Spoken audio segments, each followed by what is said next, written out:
নমস্কার। গল্পকথনে সকল শ্রোতা বন্ধুকে স্বাগত জানাই। বন্ধুরা কেমন আছেন? আশা করি ভালো আছেন, সুস্থ আছেন। আপনাদের কাছে আমার আজকের নিবেদন বিখ্যাত কথা সাহিত্যিক বিভূতিভূষণ বন্দ্যোপাধ্যায়ের লেখা ছোট গল্প উপেক্ষিতা। পথে যেতে যেতেই তার সঙ্গে আমার পরিচয়। সে বোধহয় বাংলা ২ কি ৩ সালের কথা। নতুন কলেজ থেকে বার হয়েছি। এমন সময় বাবা মারা গেলেন। সংসারের অবস্থা ভালো ছিল না। স্কুল মাস্টারি নিয়ে গেলুম হুগলি জেলার একটা পাড়া গাঁয়ে।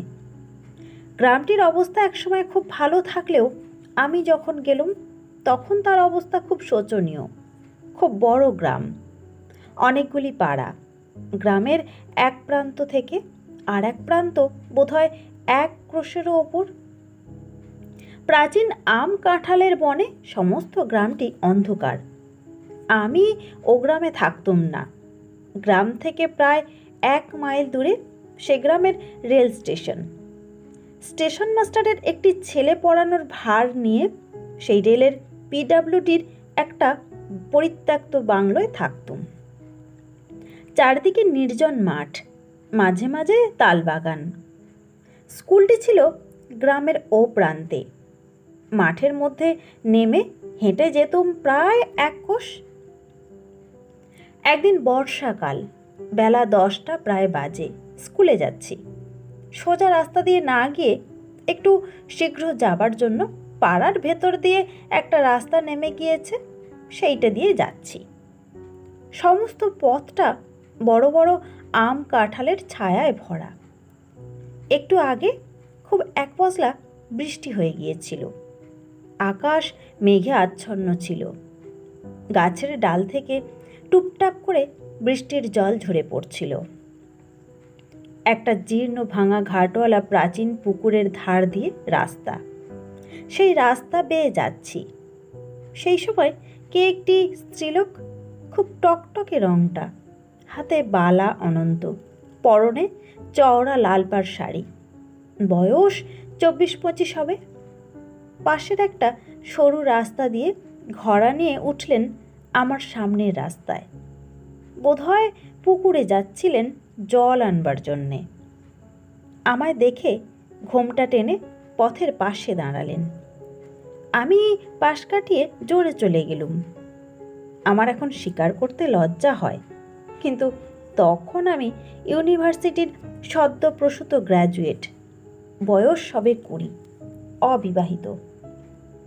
সংস্কৃত কাব্যসাহিত্যের পাতায় পাতায় যেসব তরলিকা, মঞ্জুলিকা, বাসন্তী, উজ্জয়িনী বাসিনী, অগুরুবাস মোদিত কেশা তরুণী অভিসারিকার দল, তারা আর তাদের সঙ্গে ইংরেজি কাব্যের কত অ্যালথিয়া, কত জেনিভিয়া, থেবোসিয়েবিয়া, তাদের নীল নয়ন আর তুষার ধবল কোমল বাহুবল্লী নিয়ে আমার তরুণ মনের মধ্যে রাত দিন একটা সুমিষ্ট কল্পলোকের সৃষ্টি করে রেখেছিল। তাই সেদিন সেই সুশ্রী তরুণ রূপ, তার বালা অনন্ত পড়া অনাবৃত হাত দুটির সুঠাম সৌন্দর্য, আর সকলের ওপর তার পরনের শাড়ি দ্বারা নির্দিষ্ট তার সমস্ত দেহের একটা মহিমান্বিত সীমারেখা আমাকে মুগ্ধ এবং অভিভূত করে ফেললে। আমার মনের ভেতর এক প্রকারের নতুন অনুভূতি, আমার বুকের রক্তের তালে তালে সেদিন একটা নতুন স্পন্দন আমার কাছে বড় স্পষ্ট হয়ে উঠল। বিকেলবেলা রেল লাইনের ধারে মাঠে গিয়ে চুপ করে বসে রইলুম। তালবাগানের মাথার ওপর সূর্য অস্ত যাচ্ছিল। বেগুনি রঙের মেঘগুলো দেখতে দেখতে ক্রমে ধূসর, পরেই আবার কালো হয়ে উঠতে লাগলো। আকাশের অনেকটা জুড়ে মেঘগুলো দেখতে হয়েছিল যেন একটা আদিম যুগের জগতের উপরিভাগের বিস্তীর্ণ মহাসাগর। বেশ কল্পনা করে নেওয়া যাচ্ছিল সেই সমুদ্রের চারিপাশে একটা গাঢ় রহস্য ভরা অজ্ঞাত মহাদেশ, যার অন্ধকারময় বিশাল অরণ্যানীর মধ্যে প্রাচীন যুগের লুপ্ত অতিকায় প্রাণীরা সব ঘুরে বেড়াচ্ছে। দিন কেটে গিয়ে রাত হলো। বাসায় এসে কেটস পড়তে শুরু করলুম। পড়তে পড়তে কখন ঘুমিয়ে পড়েছি। মাটির প্রদীপের বুক পুড়ে উঠে প্রদীপ কখন নিভে গিয়েছে। অনেক রাতে উঠে দেখলুম বাইরে টিপটিপ বৃষ্টি পড়ছে, আকাশ মেঘে অন্ধকার। তারপর দিনও পাড়ার ভেতর দিয়ে গেলুম, সেদিন কিন্তু তাকে দেখলুম না। আসবার সময়ও সেখান দিয়েই এলুম, কাউকে দেখলুম না। পরদিন ছিল রবিবার, সোমবার দিন আবার সেই পথ দিয়েই গেলুম। পুকুরটার কাছাকাছি গিয়েই দেখি যে তিনি জল নিয়ে ঘাটের সিঁড়ি বেয়ে উঠছেন। আমায় দেখে ঘোমটা টেনে দিয়ে চুপ করে দাঁড়িয়ে রইলেন। আমার বুকের রক্তটা যেন দুলে উঠল। খুব জোরে হেঁটে বেরিয়ে গেলুম। রাস্তার বাঁকের কাছে গিয়ে ইচ্ছা আর দমন করতে না পেরে একবার পিছন ফিরে তাকালুম। দেখি তিনি ঘাটের ওপর উঠে ঘোমটা খুলে কৌতূহলী নেত্রে আমার দিকেই চেয়ে রয়েছেন। আমি চাইতেই ঘোমটা আবার টেনে দিলেন। ওপরের পথটা ছেড়েই দিলুম একেবারে। পুকুরের পথ দিয়েই রোজ যাই। দু একদিন পরে আবার একদিন তাকে দেখতে পেলুম। আমার মনে হলো সেদিনও তিনি আমায় একটু আগ্রহের সঙ্গে লক্ষ্য করলেন। এইভাবে 15-20 দিন কেটে গেল। কোনোদিন তাকে দেখতে পাই, কোনোদিন পাই না। আমার কিন্তু বেশ মনে হতে লাগলো তিনি আমার প্রতি দিন দিন আগ্রহান্বিতা হয়ে উঠছেন। আজকাল ততটা স্ত্রস্তভাবে ঘোমটা দেন না। আমারও কি হলো, তার গতিভঙ্গির একটা মধুর শ্রী, তার দেহের একটা শান্ত কমনীয়তা আমায় দিন দিন যেন অক্টোপাসের মতো জড়িয়ে ফেলতে লাগলো। একদিন তখন আশ্বিন মাসের প্রথম, শরৎ পড়ে গিয়েছে। নীল আকাশের সাদা সাদা লঘু মেঘখণ্ড উড়ে যাচ্ছে। চারিদিকে খুব রৌদ্র ফুটে উঠেছে। রাস্তার পাশে বনকচু ভাটশেওড়া কুচলতার ঝোপ থেকে একটা কটু তিক্ত গন্ধ উঠছে। শনিবার সকাল সকাল স্কুল থেকে ফিরছি। রাস্তা নির্জন, কেউ কোনো দিকে নেই। পুকুরটার পথ ধরেছি। একদল ছাতারে পাখি পুকুরের ওপারের ঝোপের মাথায় কিচকিচ করছিল। পুকুরের জলের নীল ফুলের দলগুলো রৌদ্রতাপে মুড়েছিল। আমি আশা করিনি এমন সময় তিনি পুকুরের ঘাটে আসবেন, কিন্তু দেখলুম তিনি জল ভরে উঠে আসছেন। এর আগে 4-5 দিন তাকে দেখিনি। হঠাৎ মনে কি হলো, একটা বড় দুঃসাহসের কাজ করে বসলুম। তার কাছে গিয়ে বললুম, দেখুন, কিছু মনে করবেন না আপনি। আমি এখানকার স্কুলে কাজ করি। রোজ এই পথে যেতে যেতে আপনাকে দেখতে পাই। আমার বড় ইচ্ছে করে আপনি আমার বোন হন। আমি আপনাকে বৌদিদি বলবো। আমি আপনার ছোট ভাই। কেমন তো? তিনি আমার কথার প্রথম অংশটায় হঠাৎ চমকে উঠে কেমন জড়সড় হয়ে উঠেছিলেন। দ্বিতীয় অংশটায় তার সে চমকানো ভাবটা একটু দূর হলো। ঘোড়া কাঁখে নিচু চোখে চুপ করে দাঁড়িয়ে রইলেন। আমি যুক্ত করে প্রণাম করে বললুম, বৌদিদি, আমার এই ইচ্ছা আপনাকে পূর্ণ করতে হবে। আমাকে ছোট ভাইয়ের অধিকার দিতেই হবে আপনাকে। তিনি ঘোমটা অর্ধেকটা খুলে একটা স্থির শান্ত দৃষ্টিতে আমার দিকে চাইলেন। সুশ্রী মুখ যে আমি কখনো দেখিনি তা নয়, তবু মনে হলো তার ডাগর কালো চোখ দুটির শান্ত ভাব আর তার ঠোঁটের নিচের একটা বিশেষ ভাঁজ, এই দুটিতে মিলে তার সুন্দর মুখের গড়নে এমন এক বৈচিত্র্য এনেছে যা সচরাচর চোখে পড়ে না। খানিকক্ষণ দুজনেই চুপ করে রইলুম। তারপর তিনি জিজ্ঞাসা করলেন, তোমার বাড়ি কোথায়? আনন্দে সারা গা কেমন শিউরে উঠল। বললুম, কলকাতার কাছে, 24 পরগনা জেলায়। এখানে স্টেশনে থাকি। তিনি জিজ্ঞাসা করলেন, তোমার নাম কি?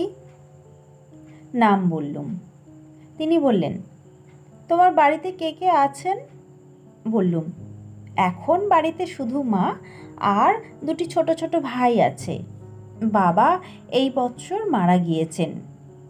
তিনি যেন একটু আগ্রহের সুরে বললেন, তোমার কোনো বোন নেই? আমি বললুম, না, আমার দুজন বড় বোন ছিলেন, তারা অনেকদিন মারা গিয়েছেন। বড়দি যখন মারা যান তখন আমি খুব ছোট। মেজদি 5-6 বছর মারা গিয়েছেন। আমি এই মেজদিদিকেই জানতুম। তিনি আমায় বড় ভালোবাসতেন। তিনি আমার চেয়েও 6 বছরের বড় ছিলেন। তার দৃষ্টি একটু ব্যথাকাতর হয়ে এলো। জিজ্ঞাসা করলেন, তোমার মেজদি থাকলে এখন তার বয়স হতো কত?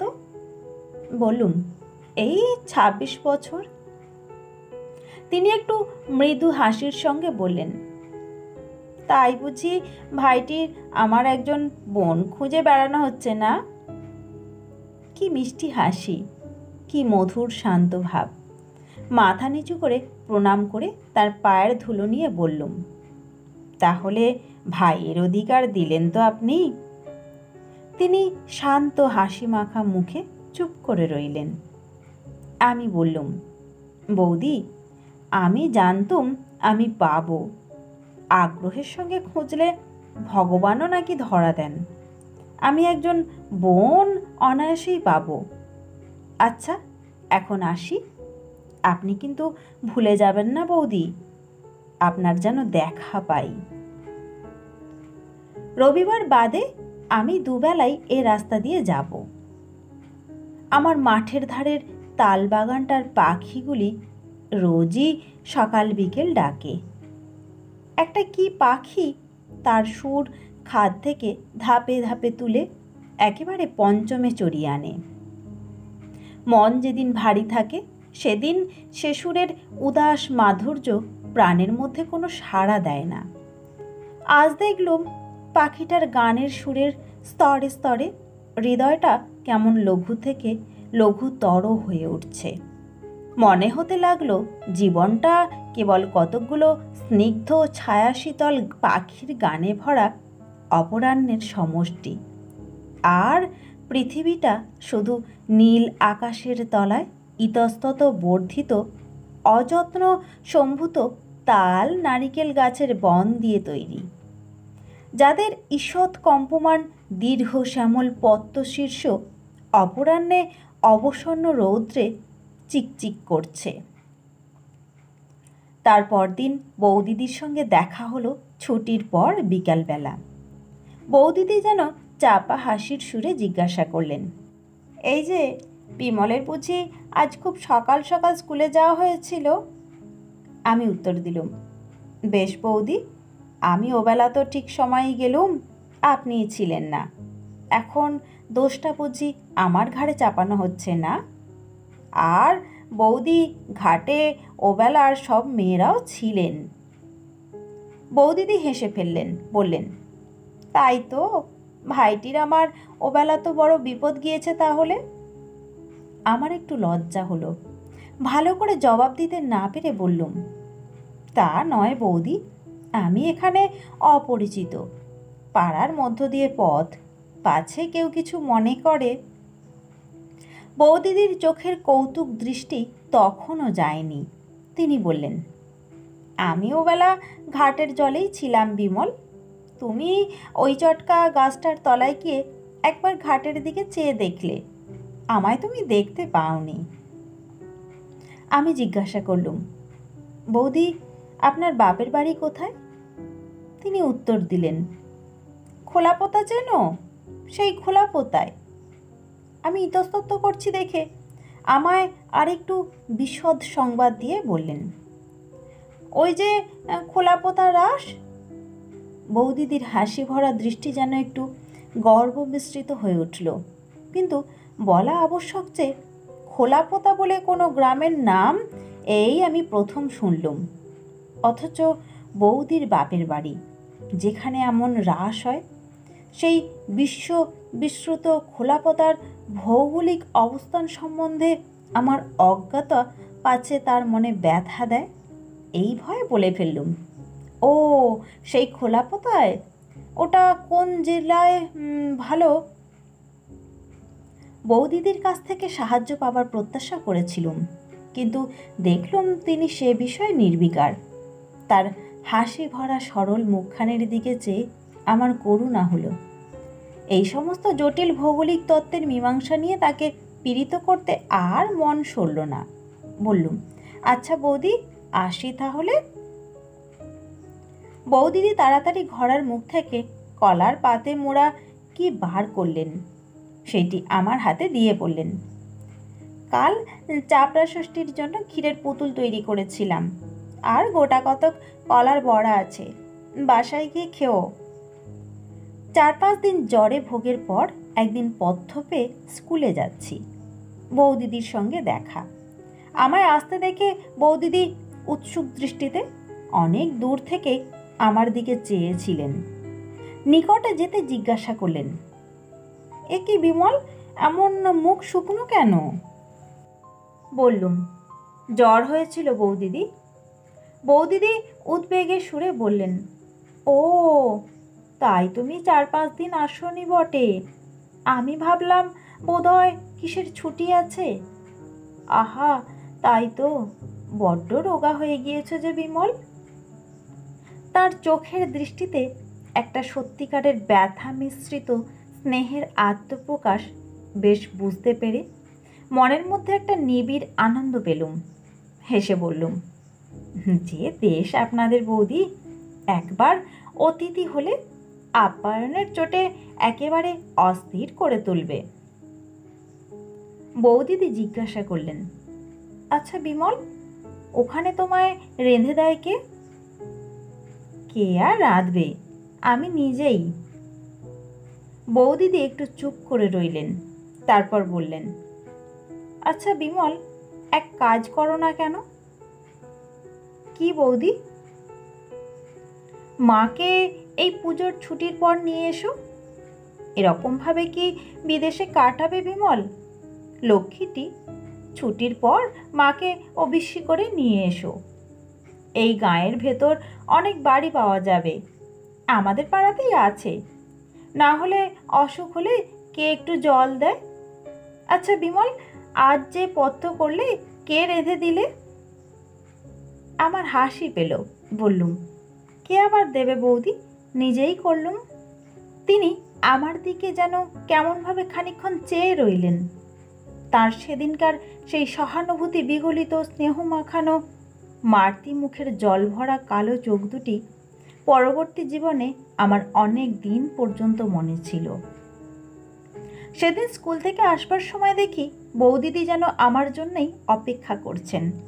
আমায় দেখে কলার পাতায় মোড়া কি একটা আমার হাতে দিয়ে বললেন, শরীরটা একটু না সারলে রাতে গিয়ে রান্না সে পেরে উঠবে না বিমল, এই খাবার দিলাম, রাতে খেও। বোধহয় একটু আগেই তৈরি করে এনেছিলেন। আমি হাতে বেশ গরম পেলুম। বাসায় এসে কলার পাতা খুলে দেখি খান কতক রুটি, মোহনভোগ আর একটা মাছের ডালনা মতো। তারপর দিন ছুটির পর আসবার সময়ও দেখি বৌদিদি খাবার হাতে দাঁড়িয়ে রয়েছেন। আমার হাতে দিয়ে বললেন, বিমল, তুমি তোমার ওখানে দুধ নাও। আমি বললুম, কেন, তাহলে দুধও খানিকটা করে দেন বুঝি? সত্যি বলছি বৌদি, আপনি আমার জন্য অনর্থক এ কষ্ট করবেন না, তাহলে এ রাস্তায় আমি আর আসছি না। বৌদিদির গলা ভারী হয়ে এলো। আমার ডান হাতটা আস্তে আস্তে এসে ধরে ফেললেন। বললেন, লক্ষ্মী ভাই, ছি, ও কথা বলো না। আচ্ছা, আমি যদি তোমার মেজদি হতাম, তাহলে এ কথা কি আজ আমায় বলতে পারতে? আমার মাথা দিব্যি রইল, এ পথে রোজ যেতেই হবে। সেই দিন থেকেই বৌদিদি রোজ রাতের খাবার দেওয়া শুরু করলেন। 7-8 দিন পরে রুটির বদলে কোনোদিন লুচি, কোনোদিন পরোটা দেখা দিতে লাগলো। তার সে আগ্রহ ভরা মুখের দিকে চেয়ে আমি তার সেসব স্নেহের দান ঠিক অস্বীকারও করতে পারতুম না। অথচ এই ভেবে অস্বস্তি বোধ করতুম যে আমার এই নিত্য খাবার জোগাতে না জানি বৌদিদিকে কত অসুবিধাই পোহাতে হচ্ছে। তারপরেই আশ্বিন মাসের শেষে পুজোর ছুটি এসে পড়াতে আমি নিষ্কৃতি পেলুম। সমস্ত পুজোর ছুটিটা কি নিবিড় আনন্দেই কাটল সেবার। আমার আকাশ বাতাস যেন রাত দিন আফিমের রঙিন ধুমে আচ্ছন্ন থাকত। ভোরবেলা উঠোনের শিউলি গাছের সাদা ফুল বিছানো তলাটা দেখলে হেমন্ত রাত্রির শিশিরে ভেজা ঘাসগুলোর গা যেমন শিউরে আছে, ওই রকম আমার গা শিউরে উঠত। কার ওপর আমার জীবনের সমস্ত ভার অসীম নির্ভরতার সঙ্গে চাপিয়ে দিয়ে আমার মন যেন শরতের জলভরা নামানো হালকা মেঘের মতো একটা সীমাহারা হাওয়ার রাজ্যে ভেসে বেড়াতে লাগলো। ছুটি ফুরিয়ে গেল। প্রথম স্কুল খোলবার দিন পথে তাকে দেখলুম না। বিকালে যখন ফিরি তখন শীতল হাওয়া একটু একটু দিচ্ছে। পথের ধারের এক জায়গায় খানিকটা মাটি কারা বর্ষাকালে তুলে নিয়েছিল। সেখানটায় এখন বনকচু, কালকাসুন্দা, ধুতুরা, কুচকাটা, ঝুমকোলতার দল পরস্পর জড়াজড়ি করে একটুখানি ছোট ছোট ঝোপ মতো তৈরি করেছে। শীতল হেমন্ত অপরাহ্নের ছায়া সবুজ ঝোপটির ওপর নেমে এসেছে। এমন একটা মিষ্টি নির্মল গন্ধ গাছগুলো থেকে উঠছে, এমন সুন্দর শ্রী হয়েছে ঝোপটির। সমস্ত ঝোপটি যেন বনলক্ষ্মীর শ্যামলা শাড়ির একটা অঞ্চল প্রান্তের মতো। তারপর দিন তাকে দেখলুম। তিনি আমায় লক্ষ্য করেননি। আপন মনে ঘাটের চাতালে উঠতে যাচ্ছিলেন। আমি ডাকলুম, বৌদি, বৌদিদি। কেমন হঠাৎ চমকে উঠে আমার দিকে ফিরলেন। এ কি বিমল, কবে এলে? আজ কি স্কুল খুলল? কিরকম আছো? সেই পরিচিত প্রিয় কণ্ঠস্বরটি, সেই স্নেহঝরা শান্ত চোখ দুটি। বৌদিদি আমার মনে ছুটির আগে যে স্থান অধিকার করেছিলেন, ছুটির পরের স্থানটা তার চেয়ে আরও ওপরে। আমি সমস্ত ছুটিটা তাকে ভেবেছি। নানা মূর্তিতে, নানা অবস্থায় তাকে কল্পনা করেছি। নানা গুণ তাতে আরোপ করেছি। তাকে নিয়ে আমার মুগ্ধ মনের মধ্যে অনেক ভাঙা গড়া করেছি।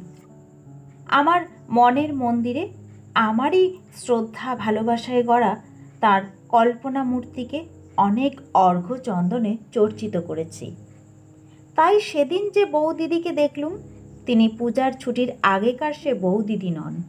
তিনি আমার সেই নির্মলা, পূর্ণ হৃদয়া, পুণ্যময়ী মানসী প্রতিমা। আমার পার্থিব বৌদিদিকে তিনি তার মহিমা খচিত দিব্য বসনের আচ্ছাদনে আবৃত করে রেখেছিলেন। তার স্নেহ করুণার জ্যোতির বাষ্পে বৌদিদির রক্ত মাংসের দেহটার একটা আড়াল সৃষ্টি করেছিলেন। আমার মাথা শ্রদ্ধায় সম্ভ্রমে নত হয়ে পড়ল। আমি তার পায়ের ধুলো নিয়ে প্রণাম করলুম। বৌদিদি বললেন, এসো এসো ভাই, আর প্রণাম করতে হবে না, আশীর্বাদ করছি এমনি, রাজা হও। আচ্ছা বিমল, বাড়ি গিয়ে আমার কথা মনে ছিল? মনে এলেও বাইরে আর বলতে পারলুম না। কে তবে আমার মগ্ন চৈতন্যকে আশ্রয় করে আমার নিত্য সুষুপ্তির মধ্যেও আমার সঙ্গিনী ছিল বৌদি। শুধু একটু হেসে চুপ করে রইলুম। বৌদিদি জিজ্ঞাসা করলেন, মা ভালো আছেন? আমি উত্তর দিলুম, হ্যাঁ বৌদি, তিনি ভালো আছেন, তাকে আপনার কথা বললুম। বৌদিদি আগ্রহের সুরে বললেন, তিনি কি বললেন?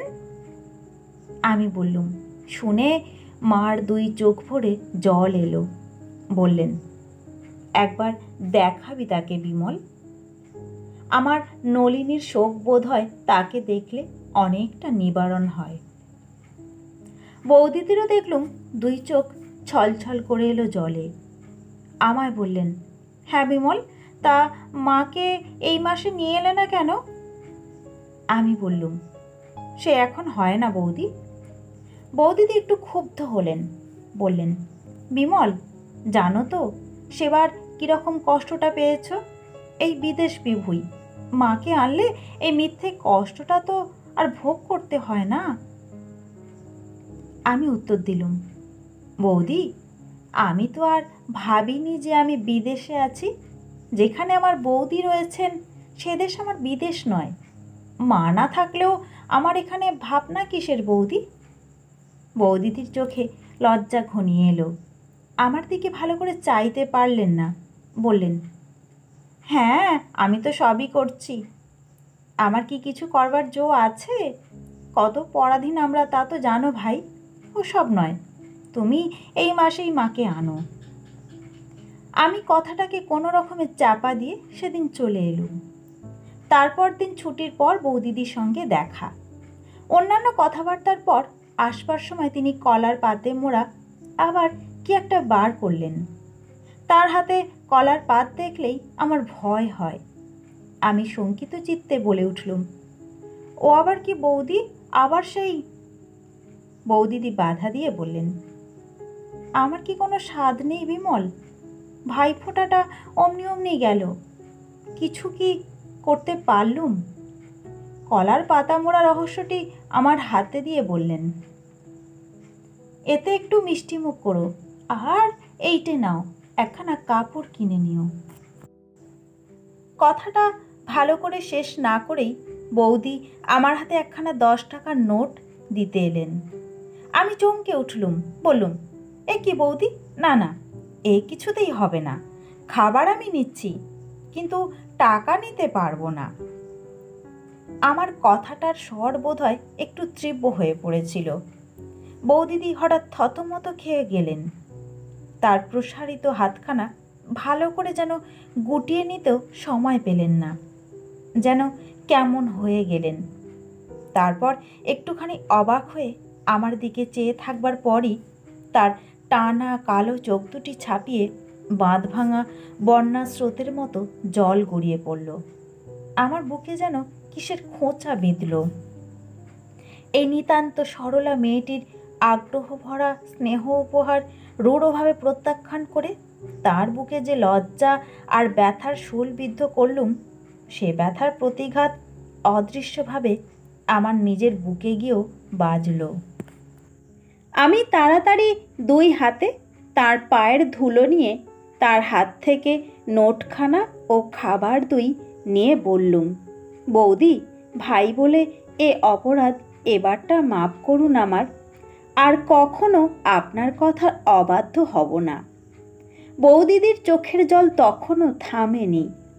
2 চোখ জলে ভরা সে তরুণী দেবী মূর্তির দিকে ভালো করে চাইতে না পেরে আমি মাথা নিচু করে অপরাধীর মতো দাঁড়িয়ে রইলুম। বাড়ি এসে দেখলুম কলার পাতের মধ্যে কতকগুলো দুগ্ধশ্রুভ্য চন্দ্রপুলি সুন্দর করে তৈরি। সমস্ত রাত ঘুমের ঘোরে বৌদিদির বিষণ্ণ কাতর দৃষ্টি বারবার চোখের সামনে ভাসতে লাগলো। মাসখানেক কেটে গেল, প্রায়ই বৌদিদির সঙ্গে দেখা হতো। এখন আমরা ভাই বোনের মতো হয়ে উঠেছিলুম, সেই রকমই পরস্পরকে ভাবতুম। একদিন আসছি, ফ্লানেল শার্টের একটা বোতাম আমার ছিল না। বৌদি জিজ্ঞাসা করলেন, এ কি, বোতাম কোথায় গেল? আমি বললুম, সে কোথায় গিয়েছে বৌদি, বোতাম পরাতে জানি নে, কাজেই ওই অবস্থা। তারপর দিন দেখলুম তিনি ছুঁচ সুতো বোতাম সমেতই এসেছেন। আমি বললুম, বৌদি, এটা ঘাটের পথ, আপনি বোতাম পরাতে পরাতে কেউ যদি দেখে তো কি মনে করবে? আপনি বরং ছুঁচটা আমায় দিন, আমি বাড়ি গিয়ে চেষ্টা করব এখন। বৌদিদি হেসে বললেন, তুমি যা চেষ্টা করে করবে তা আমি জানি, নাও সরে এসো এদিকে। বাধ্য হয়ে সরেই গেলুম। তিনি বেশ নিশ্চিন্তভাবেই বোতাম পরাতে লাগলেন। ভয়টা দেখলুম তার চেয়ে আমারই হলো বেশি। ভাবলুম, বৌদির তো সে কাণ্ডজ্ঞান নেই, কিন্তু যদি কেউ দেখে তো এর সমস্ত কষ্টটা ওকেই ভুগতে হবে। একদিন বৌদিদি জিজ্ঞাসা করলেন, বিমল, গোকুল পিঠে খেয়েছ? আমার মা খুব ভালো গোকুল পিঠে তৈরি করতেন, কাজেই ও জিনিসটা আমি খুব খেয়েছি। কিন্তু বৌদিদিকে একটু আনন্দ দেওয়ার জন্য বললুম, সে কীরকম বৌদি? আর রক্ষা নেই। তারপর দিনই বিকালবেলা বৌদিদি কলার পাতে মোড়া পিঠে নিয়ে হাজির। আমায় বললেন, তুমি এখানে আমার সামনেই খাও, ঘড়ার জলে হাত ধুয়ে ফেলো এখন। আমি বললুম, সর্বনাশ বৌদি, এই এতগুলো পিঠে খেতে খেতে এ পথে লোক এসে পড়বে, সে হয় না, আমি বাড়ি গিয়েই খাবো। বৌদি ছাড়বার পাত্তেই নন, বললেন, না, কেউ আসবে না বিমল, তুমি এখানেই খাও। খেলুম। পিঠে খুব ভালো হয়নি, আমার মায়ের নিপুণ হাতের তৈরি পিঠের মতো নয়। বোধহয় নতুন করতে শিখেছেন, ধারগুলো পুড়ে গিয়েছে, আস্বাদও ভালো নয়। বললুম, বাহ বৌদি, বড় সুন্দর তো, এ কোথায় তৈরি করতে শিখলেন? আপনার বাপের বাড়িতে সে বুঝি? বৌদির মুখে আর হাসি ধরে না, হাসি মুখে বললেন, আমি আমাদের গুরুমা এসেছিলেন, তিনি শহরের মেয়ে, অনেক ভালো খাবার করতে জানেন, তার কাছে শিখে নিয়েছিলাম। তারপর সারা শীতকাল অন্যান্য পিঠের সঙ্গে গোকুল পিঠের পুনরাবৃত্তি চলল। ওই যে বলেছি, আমার ভালো লেগেছে, আর রক্ষা নেই। একটা কথা আছে, কিছুদিন ধরে আমার মনের মধ্যে একটা আগ্রহ একটু একটু করে জমছিল, জীবনটাকে খুব বড় করে অনুভব করবার জন্যে। আমার এই 20-21 বছর বয়সে এই ক্ষুদ্র পাড়াগায় খাঁচার পাখির মতো আবদ্ধ থাকা ক্রমেই অসহ্য হয়ে উঠছিল। চলেও যেতাম এতদিন, এখানকার একমাত্র বন্ধন হয়েছিলেন বৌদিদি। তাঁরই আগ্রহে, স্নেহে, যত্নে সে অশান্ত ইচ্ছাটা কিছুদিন চাপা ছিল। এমন সময় মাঘ মাসের শেষের দিকে আমার এক আত্মীয় আমায় লিখলেন যে তাদের কারখানা থেকে কাঁচের কাজ শেখাবার জন্য ইউরোপ আমেরিকায় ছেলে পাঠানো হবে। অতএব আমি যদি জীবনে কিছু করতে চাই, তবে শীঘ্র যেন মোরাদাবাদ গিয়ে তার সঙ্গে দেখা করি। তিনি সেখানকার কাঁচের কারখানার ম্যানেজার। পত্র পেয়ে সমস্ত রাত আমার ঘুম হলো না।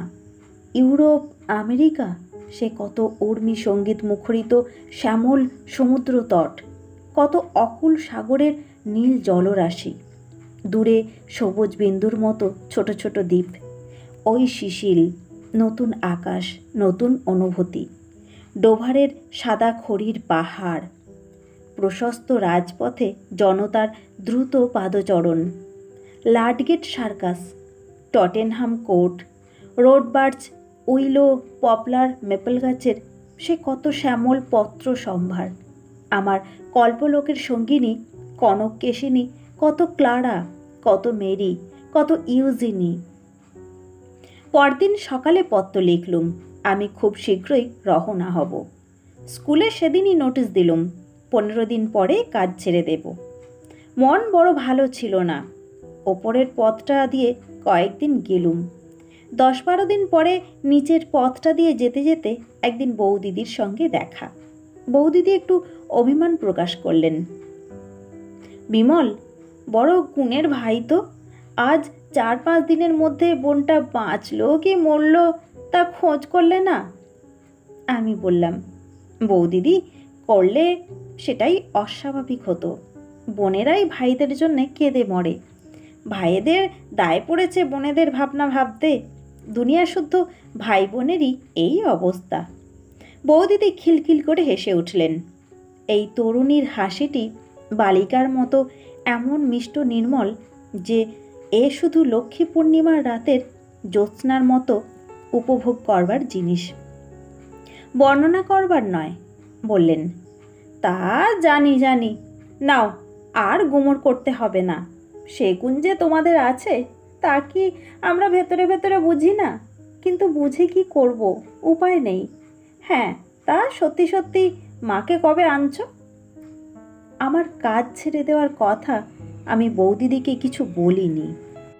সে কথা বললে যে তিনি মনে অত্যন্ত আঘাত পাবেন, এ আমি বুঝতে পেরেছিলুম।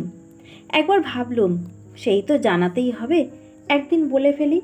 কিন্তু অমন সরল হাসি ভরা মুখ, অমন নিশ্চিন্ত শান্তির ভাব, বলতে বড় বাধল। মনে মনে বললুম, তোমরা কেবল বুঝি স্নেহ ঢেলে দিতেই জানো। তোমাদের স্নেহপাত্রদের বিদায়ের বাজনা যে বেজে উঠেছে, এ সম্বন্ধে এরকম অজ্ঞান কেন? জিজ্ঞাসা করলুম, বৌদি একটা কথা বলি, আপনি আমায় এই অল্প দিনে এত ভালোবাসলেন কি করে?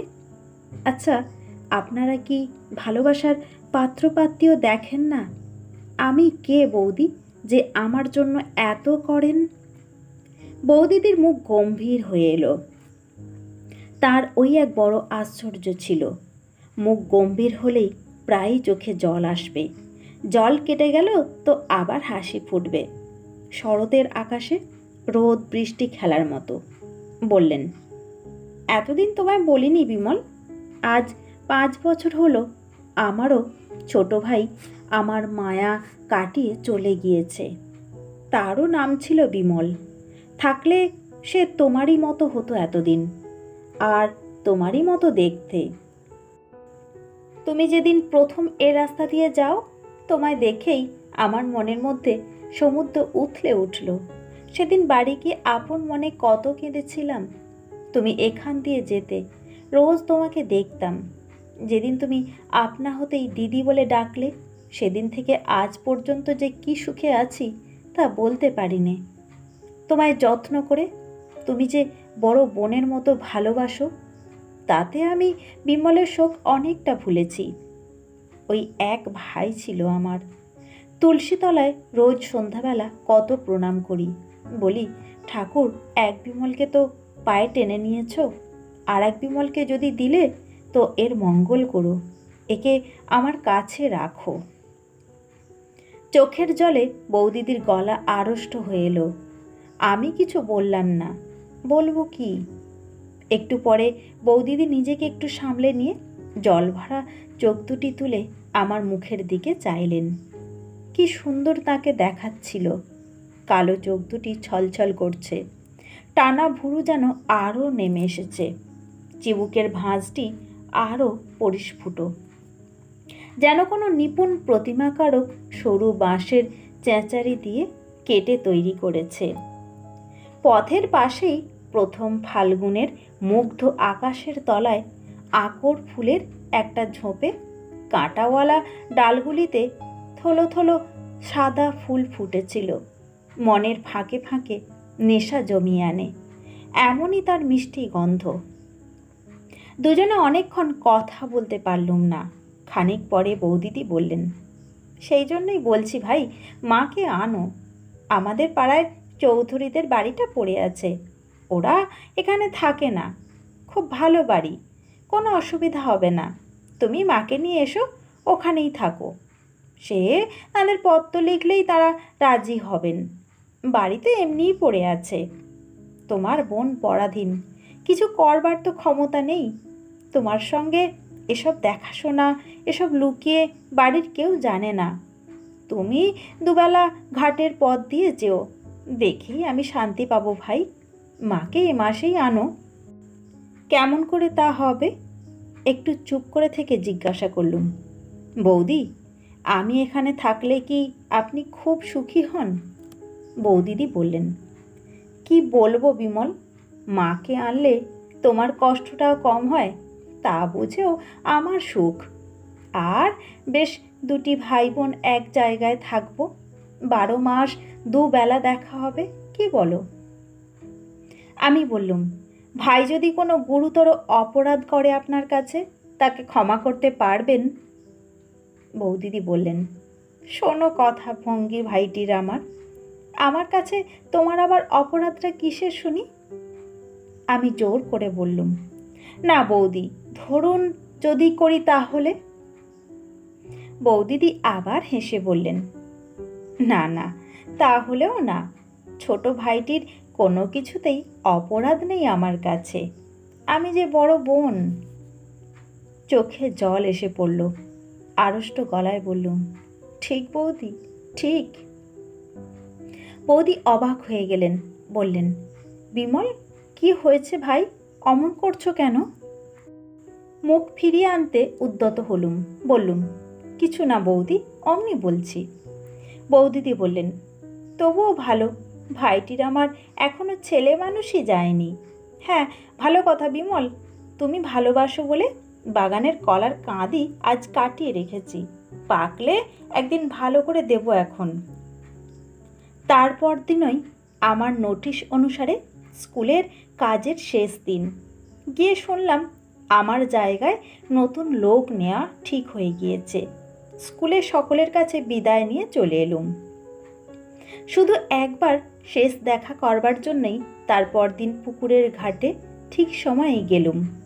তার দেখা পেলে যে কি বলবো তা ঠিক করে সেখানে যায়নি। সত্যি কথা সব খুলে বলতে বোধহয় পারতুম সেদিন, কিন্তু দেখা হলো না। সব দিন তো দেখা হতো না, প্রায় 2-3 দিন অন্তর দেখা হতো, আবার কিছুদিন ধরে হয়তো রোজই দেখা হতো। সেদিন বিকালে গেলুম, তারপর দিন সকালেও গেলুম, কিন্তু দেখা পেলুম না। সেদিন চলে আসবার সময় সেখানকার মাটি একটু কাগজে মুড়ে পকেটে নিলুম, যেখানে তার সঙ্গে প্রথম পরিচয় হবার দিন তিনি দাঁড়িয়েছিলেন। সেই দিনই বিকালে জিনিসপত্র গুছিয়ে নিয়ে চিরদিনের মতো সেই গ্রাম পরিত্যাগ করলুম। মাঠের কোলে ছাতিম গাছের বনের মধ্যে কোথায় ঘুঘু ডাকছিল। সেসব আজ 25-26 বছর আগেকার কথা। তারপর জীবনে কত ঘটনা ঘটে গেল। ভগবানের কি অসীম করুণার দানই আমাদের এই জীবনটুকু। উপভোগ করে দেখলুম এ কি মধু, কত নতুন দেশ, নতুন মুখ, কত জ্যোৎস্না রাত্রি, নতুন নবঝোপের নতুন ফুল, কত জুঁই ফুলের মতো শুভ্র নির্মল হৃদয়, কান্না জড়ানো কত সে মধুর স্মৃতি। কাকার কাছে মুরাদাবাদে কাঁচের কারখানায় গেলুম। বছরখানেক পরে তারা আমাকে পাঠিয়ে দিল জার্মানিতে কাঁচের কাজ শিখতে। তারপর কলয়ে গেলুম কাঁটা বেলোয়ারি কাঁচের কারখানায় কাজ শিখবার জন্যে। কলয়ে অনেক দিন রইলুম। সেখানে থাকতে একজন আমেরিকান যুবকের সঙ্গে খুব বন্ধুত্ব হলো। তিনি ইলিনয় বিশ্ববিদ্যালয়ের গ্র্যাজুয়েট। শিকাগো ইটার ওশান কাগজের তিনি ফ্রান্স দেশস্থ সংবাদদাতা। কোলে সবসময় না থাকলেও তিনি প্রায় ওখানে আসতেন। তারই পরামর্শে তার সঙ্গে আমেরিকায় গেলুম। তার সাহায্যে 2-3টে বড় বড় কাঁচের কারখানায় কাজ দেখবার সুযোগ পেলাম। পিটসবার্গে কর্নেগির ওখানে প্রায় 6 মাস রইলুম, নতুন ধরনের ব্লাডস ফার্নেসের কাজ ভালো করে বোঝবার জন্য। মিডল ওয়েস্টের একটা কাঁচের কারখানায় প্রভাত দে কি বসু বলে একজন বাঙালি যুবকের সঙ্গে দেখা হলো। তাঁরও বাড়ি 24 পরগনা জেলায়। সে ভদ্রলোক নিঃসম্বলে জাপান থেকে আমেরিকায় গিয়ে মহা হাবুডুবু খাচ্ছিলেন। তারই মুখে শুনলাম সিয়াটলে একটা নতুন কাঁচের কারখানা খোলা হচ্ছে। আমি জাপান দিয়ে আসবো স্থির করেছিলুম। কাজেই আসবার সময় সিয়াটল গেলুম, তারপর জাপান ঘুরে দেশে এলুম। মা ইতিমধ্যে মারা গিয়েছিলেন। ভাই দুটিকে নিয়ে গেলুম মোরাদাবাদে। বেশি দিন ওখানে থাকতে হলো না, বম্বেতে বিয়ে করেছি। আমার শ্বশুর এখানে ডাক্তারি করতেন, সেই থেকে বম্বে অঞ্চলেরই অধিবাসী হয়ে পড়েছি। বহুদিন বাংলাদেশে যায়নি, প্রায় 16-17 বছর হলো। বাংলাদেশের জল, মাটি, গাছপালার জন্যে মনটা তৃষিত আছে। তাই আজ সন্ধ্যার সময় সমুদ্রের ধারে বসে আমার সবুজ শাড়ি পরা বাংলা মায়ের কথাই ভাবছিলুম। রাজাবাই টাওয়ারের মাথার ওপর এখনও একটু একটু রোদ আছে। বন্দরের নীল জলে মেসাজেরি মারিতিমদের একখানা জাহাজ দাঁড়িয়ে দাঁড়িয়ে ধোঁয়া ছাড়ছে। এখানা এখনই ছেড়ে যাবে। বাঁ ধারে খুব দূরে এলিফ্যান্টার নীল সীমারেখা। ভাবতে ভাবতে প্রথম যৌবনের একটা বিস্মৃত প্রায় ঝাপসা ছবি বড় স্পষ্ট হয়ে মনে এলো। 25 বছর পূর্বের এমনই এক সন্ধ্যায় দূর বাংলাদেশের এক নিভৃত পল্লীগ্রামের জীর্ণ সানবাঁধানো পুকুরের ঘাট বেয়ে উঠেছে আর্দ্র বসনা তরুণী এক পল্লীব্রধূ। মাটির পথের বুকে বুকে লক্ষ্মীর চরণ চিহ্নের মতো তার জলসিক্ত পা দুখানার রেখা আঁকা। আধার সন্ধ্যায় তার পথের ধারের বেণুকুঞ্জে লক্ষ্মী পেঁচা ডাকছে। তার স্নেহভরা পবিত্র বুকখানি বাইরের জগৎ সম্বন্ধে নিশ্চিন্ত অনিশ্চয়তায় ভরা। আম কাঁঠালের বনের মাথার ওপরকার নীলাকাশে দু একটা নক্ষত্র উঠে সরলা স্নেহ দুর্বলা বধূটির ওপর সস্নেহ কৃপা দৃষ্টিতে চেয়ে আছে। তারপর এক শান্ত আঙিনায় তুলসী মঞ্চমূলে স্নেহাস্পদের মঙ্গল প্রার্থিনী সে কোনো প্রণাম নিরতা মার্তি মূর্তি, করুণামাখা অশ্রু ছল ছল। ওগো লক্ষ্মী, ওগো স্নেহময়ী পল্লীবধূ, তুমি আজও কি আছো? এই সুদীর্ঘ 25 বছর পরে আজও তুমি কি সেই পুকুরের ভাঙা ঘাটে সেই রকম জল আনতে যাও? আজ সে কতকালের কথা হলো। তারপর জীবনে আবার কত কি দেখলুম, আবার কত কি পেলুম। আজ কতদিন পরে আবার তোমার কথা মনে পড়ল। তোমায় আবার দেখতে বড় ইচ্ছে করছে। দিদিমণি, তুমি আজও কি আছো? মনে আসছে অনেক দূরের যেন কোন খড়ের ঘর, মিটমিটে মাটির প্রদীপের আলো, মৌন সন্ধ্যা, নীরব ব্যথার অশ্রুশান্ত সৌন্দর্য, স্নেহমাখা রাঙা শাড়ির আঁচল। আরব সমুদ্রের জলে এমন করুণ সূর্যাস্ত কখনো হয়নি। আপনারা শুনছিলেন বিভূতিভূষণ বন্দ্যোপাধ্যায়ের লেখা ছোট গল্প উপেক্ষিতা। গল্পটি কেমন লাগলো? যদি ভালো লাগে তো ভিডিওতে একটা লাইক দিয়ে পাশে থাকবেন। দেখা হচ্ছে আরও একটি গল্প নিয়ে পরবর্তী ভিডিওতে। ততদিনে সকলে খুব ভালো থাকবেন, সুস্থ থাকবেন। ধন্যবাদ।